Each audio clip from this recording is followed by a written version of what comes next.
Dear brothers and sisters, may Allah subhanahu wa ta'ala allow us to be amongst those who have observed Ramadan and have all of their sins forgiven and all of their deeds accepted.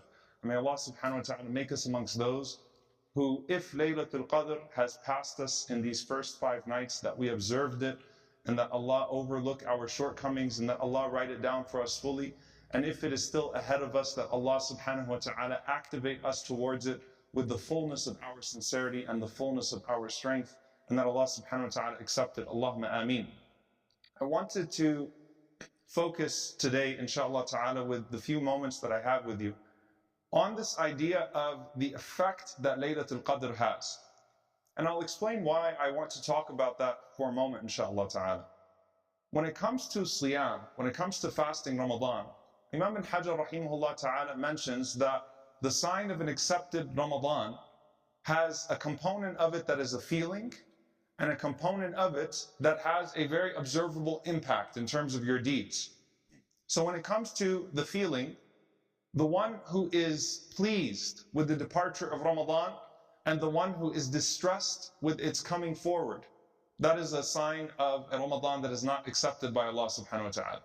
That if one Ramadan leaves, you are not sad over its departure, and when it comes, it makes you sad, you are sad of its arrival, that is a sign that you are refusing the gift of Allah subhanahu wa ta'ala, and you are not allowing Ramadan to penetrate your heart whatsoever. So that is the person whose fasting only is abandoning their food and drink for a month as an exercise, but spiritually speaking, there's no penetration. So that's the feeling of Ramadan. As for the effect, it's the consistency of your deeds. Not the consistency in the same portion, but the consistency of an increase in your deeds after Ramadan. So there's a feeling and there is an impact, an observable impact. Did I quit the sins that I brought to me before Ramadan? كُتِبَ عَلَيْكُمُ الصِّيَامُ كَمَا كُتِبَ عَلَى الَّذِينَ مِنْ قَبْلِكُمْ لَعَلَّكُمْ تَتَّقُونَ. Fasting has been prescribed upon you the way it was prescribed on those who came before you, so that you may become more God conscious. That means leaving off sin. Did I quit the sins or not? Simple, observable, right? Or am I still doing the same sins? And then, did I increase in my good deeds or not? Right? And is there a consistent increase in those good deeds or not? Whether that is that I'm now going to have a more consistent output of Quran recitation or prayer or coming to the masjid or fasting or charity or righteousness and good character, what are the observable increases in my deeds? So it's a feeling and an effect. What about Laylatul Qadr? Right? Because the Prophet ﷺ put Ramadan, مَنْ قَامَ رَمَضَانَ إِيمَانًا وَاحْتِسَابًا غُفِرَ لَهُ مَا تَقَدَّمَ مِنْ ذَنْبِهِ. Whoever fasts the month of Ramadan with faith and seeking the reward will have all of their previous sins forgiven. And then مَنْ قَامَ Ramadan, whoever stands up at night, praying the nights of Ramadan, Allah will forgive all of their sins. And then whoever observes Laylatul Qadr specifically, Allah subhanahu wa ta'ala will do away with everything that came before, so long as it was done with iman and ihtisab, faith and seeking the reward. So what is the impact? Well, the impact, the desired impact, is very clear. خَيْرٌ مِنْ أَلْفِ شَهْرٍ. It is greater than 1,000 months. I want the reward from Allah subhanahu wa ta'ala, right? So I'm striving for the jewel of this month, right? The prize of this month is Laylatul Qadr. Is there an impact and an effect beyond that though, or is it just that I pushed myself and I hope I got it last night and the sunrise looked amazing, alhamdulillah, I got it, bismillah, let's do this again next year. Is that it? Or is there anything beyond that? SubhanAllah, I had the blessing of doing a program with Dr. Ratib al-Nabulsi, hafidhahullah ta'ala, and he was asked, when is Laylatul Qadr? When is Laylatul Qadr? Because we get asked every day, did you see the sunrise? What do you think? Do you think it was last night? The rooster was crowing. The dog wasn't barking. Do you think the rain, it looked right? It felt good. The moon, we start looking at signs. Some of them based in the sunnah, right? About the signs. But the Prophet ﷺ never abandoned the masjid after the 23rd night or the 25th night and said, it looked like it was last night. Assalamu alaikum, see you all next year. It didn't happen. But he was asked this question, when is Laylatul Qadr? And he said, when the Qadr of Allah is greater in your heart.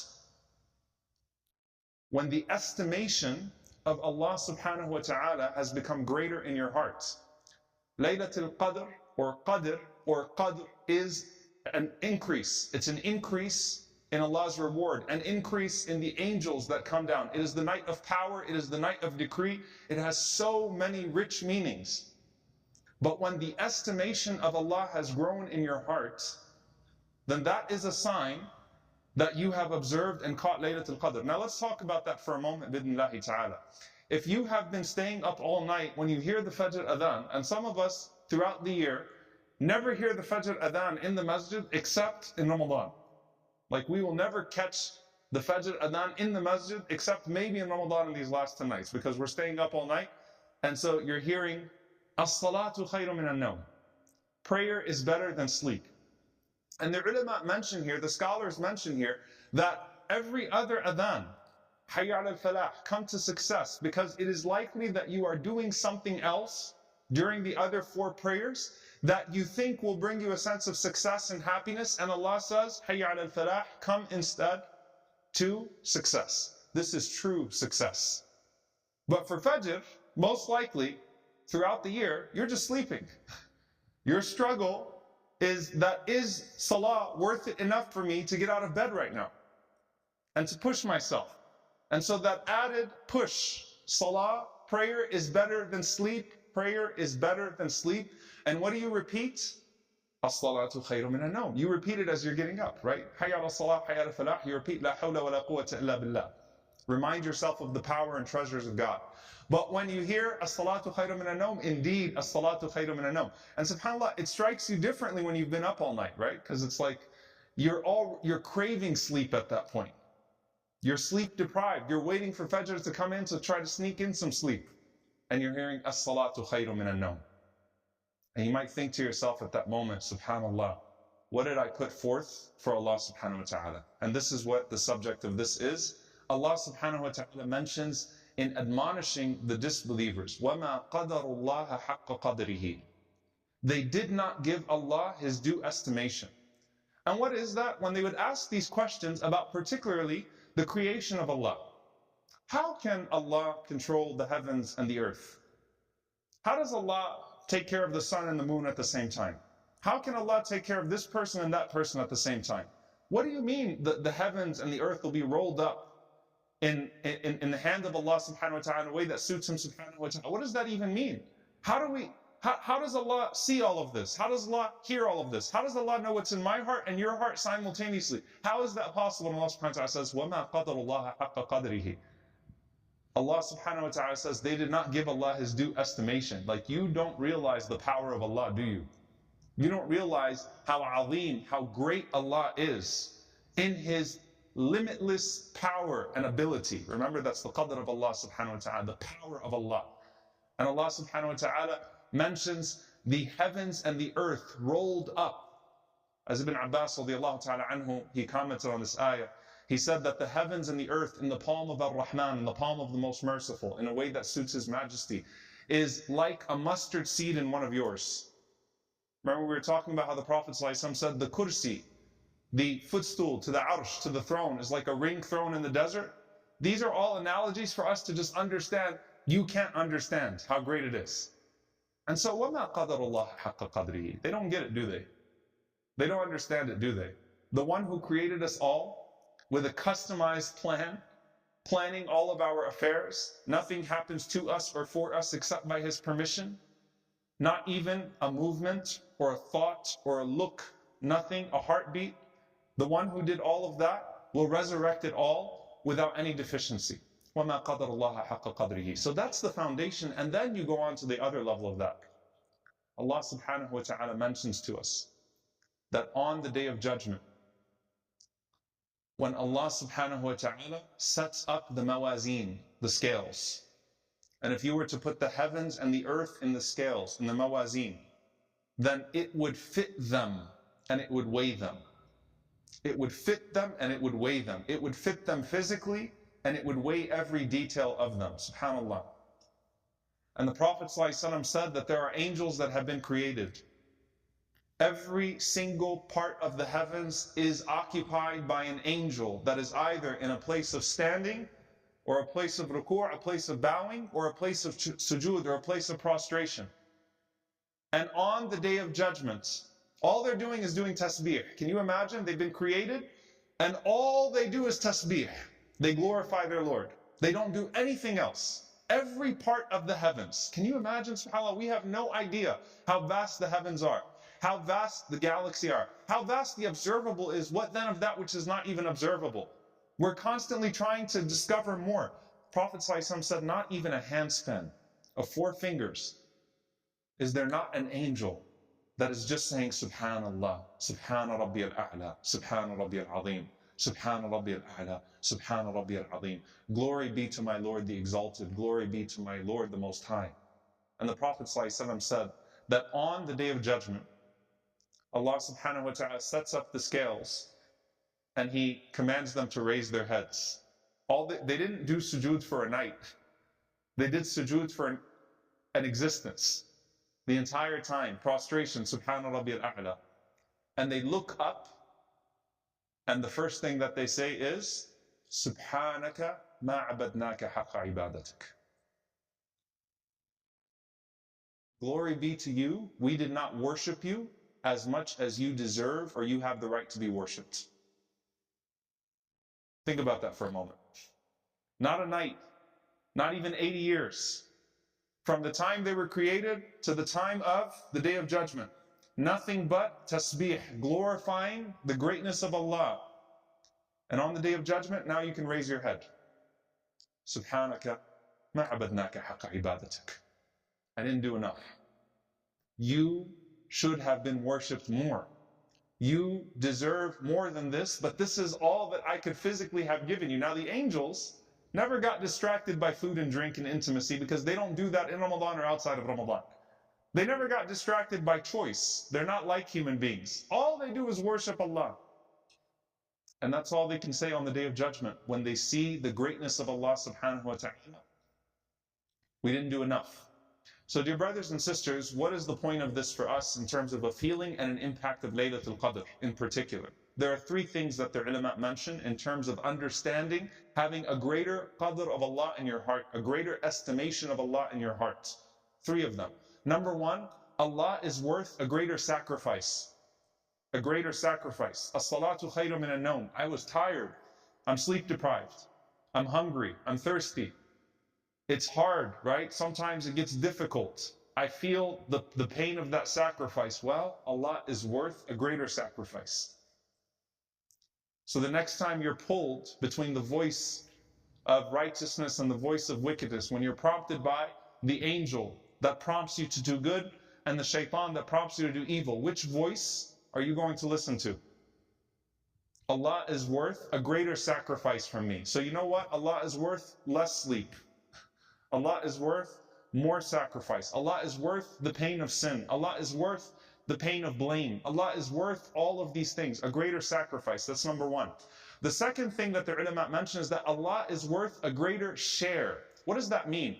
A greater share of your wasa'il, your means to reach Him. And that is as-sam'a wal-absara wal-af'ida. It starts off with the faculties that Allah has given you of hearing. Allah is worth a greater portion of what I listen to. Allah is worth a greater portion of what I look at.